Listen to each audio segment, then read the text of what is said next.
We're now getting to the session entitled Forgiveness is Essential for the Healing of Our Wounds. Now, this is where the rubber meets the road. This determines how successful we will grow as people, as individuals, emotionally, spiritually, socially, in all aspects of being human. There's one point that is so important for us to understand. And that is, without forgiveness, there cannot be any healing. Forgiveness is not an act of weakness or a weak surrender. It is a strong act of writing off the debt of someone else and deciding to pay the price yourself. Most people say, I want to retaliate. But retaliation makes you look weak. Because when you retaliate, the person wants to do again, and you want to retaliate the person. But when you forgive, you're on the stronger side, the bold side, the side of strength, the place whereby nobody, in fact, they perceive that you are too much, and they withdraw when you forgive. Another statement here says, this is why taking authority over the transgression first is important. Taking authority over the transgression is important. To then swing it from you owe me towards I owe you. It's a hard self-sacrificial act of forgiveness, and this is defined as love. The act of forgiveness is love. We're not saying nothing happened. It's okay. It didn't matter. Of course it mattered. It mattered a lot. That's why we are crippled in many ways. Sometimes if we don't forgive, we don't heal.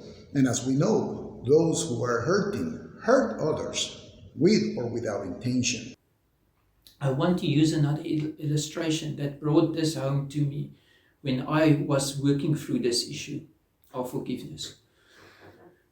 In the Roman period, where Nero was Caesar, he was persecuting Christians for their beliefs, and one of the methods he used to torture them was to flog them, and then they would take dead bodies and tie them to these people with their open wounds. They would tie this dead body to them with chains, and that body will start to decompose, and all that death would then enter through these open wounds and start to infect these wounds of this person, and he will be walking around with this dead body tied to him, and this person will die a slow but painful death. He will die of infection.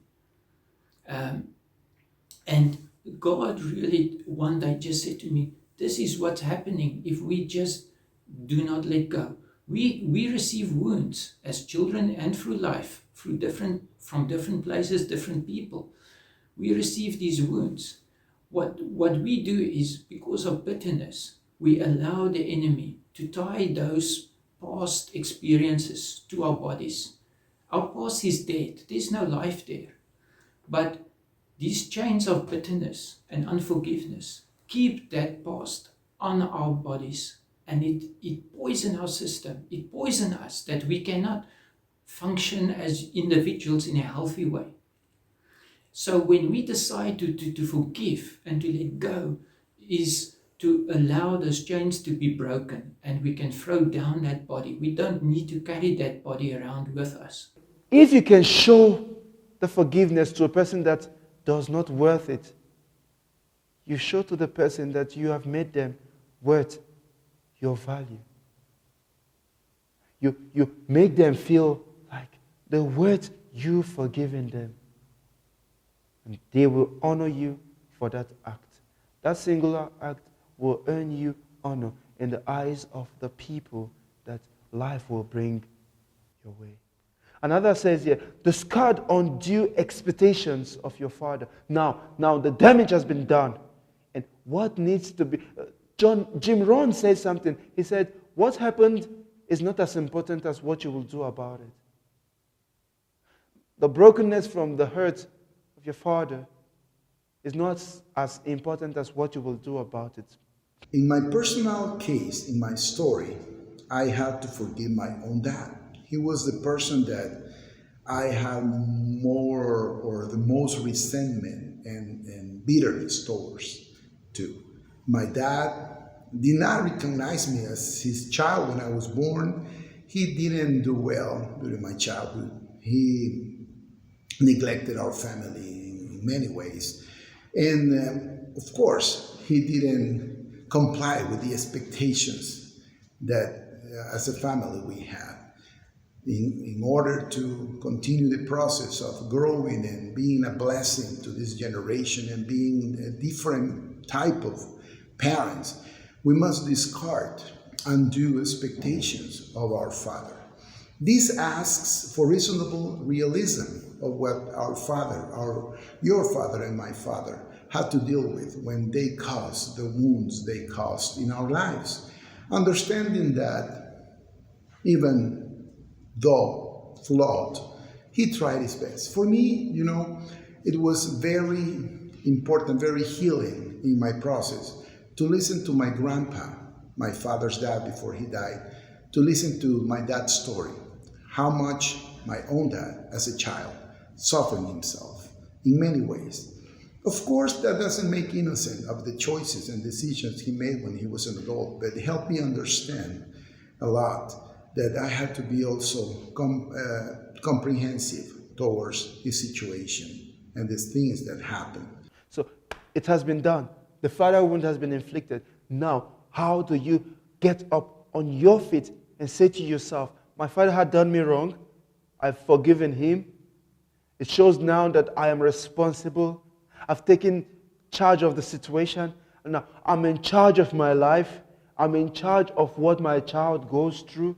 I will not pay my child the same coin my father gave to me. I will learn. I will accept my wrongs. I will accept the fault. I will accept that I need to fix it. I will go to people that knows how to help me. I will humble myself before them. I will ask them to help me. I will follow the guidance. I will follow the guidelines that they will bring my way. And I know that I am doing this not because of my selfishness, but because I don't want my child to experience what I experienced growing up. That is you becoming matured.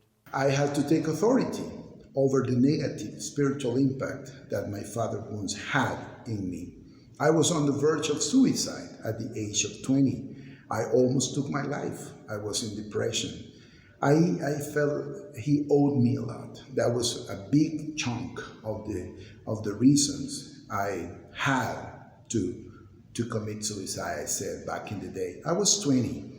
I was confused. I was feeling lonely and deeply wounded.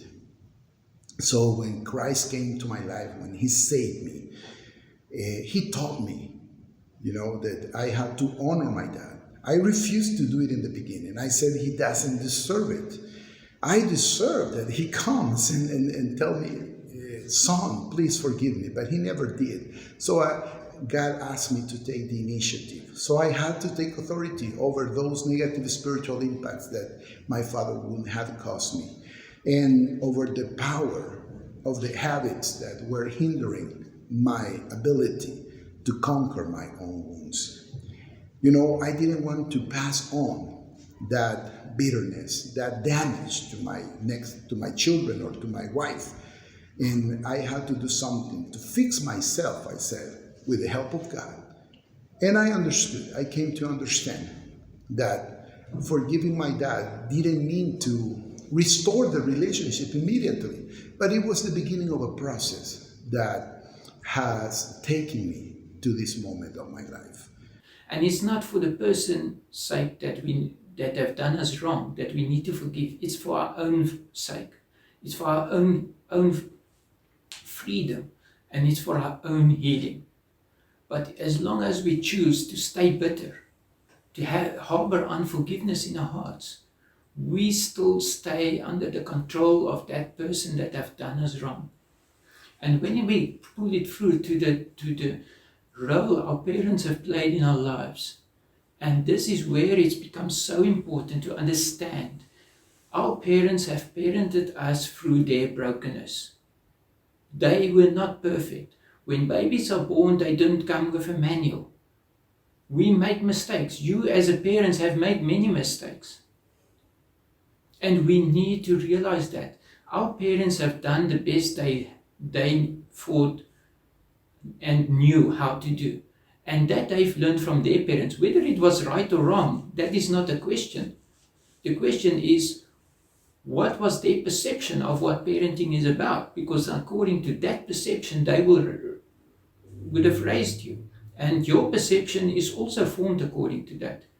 So it's very important that we do not keep these grudges against them because they've only tried their best. There's seldom and very few parents that will wake up the morning and think, how can I do my child wrong today? That is not in a parent's way of thinking. But yet, when we come to this issue, we think, well, it was deliberate, which most of the cases is not. It's because out of their brokenness. So it's very important that we look at this in the right way. Most times, I personally find myself in a situation where I cry to God and say, Father, I am trying to break out. I'm trying to break through this particular challenge that I'm facing. Teach me how to. Show me who I can walk up to that will help me with the steps that I need to walk on to jailbreak these circumstances, this challenge that is sitting in front of me. And that is one big way of escaping through your defeats and taking charge of your life. You need to take charge of your life right now. Because if you don't pick yourself up, nobody else will. And remember that the crucifixion of Christ, the resurrection of Christ, were the acts of God on my behalf to conquer the grave of my own sins, the sins of others, and the power of all the transgressions over my life. And I had to state clearly, and I invite you to state clearly, because I partake in the power of God's victory over sin, in His name, I will conquer this attack on my spiritual health. It is important also to note that forgiveness is not a once-off event. It depends on the severity of the trauma that you encountered when the wound was created in you. Forgiveness can be on many different levels. In my own personal life, God started speaking to me about forgiveness back in 1994. In 2013, at my 40th birthday, my parents was present at my birthday, and that was the first time that I could tell them, I forgive them for all the mistakes they've made. I know they've only tried their best and want to give the best to me. But I release them because I know they got guilt and they feel shame because they realize the mistakes they made. But it's gone. It's over. Nobody can change it. It's there. And it has an effect on your life. But I had to release them from that burden. We don't blame them. And I told them it's because of their mistakes that I have a testimony of the road that God's been walking with me. And up until the beginning of this year, when my father contracted COVID, he was extremely sick in hospital. And that is where, for the first time, I got closure on, I really forgave my dad. Now, this has been coming from 1994. It's been a journey. And it's on so many levels. When you handle one part of forgiveness and deal with one kind of wound, God comes and peels off another layer and you go deeper. And then the same process happens again. It's a constant process.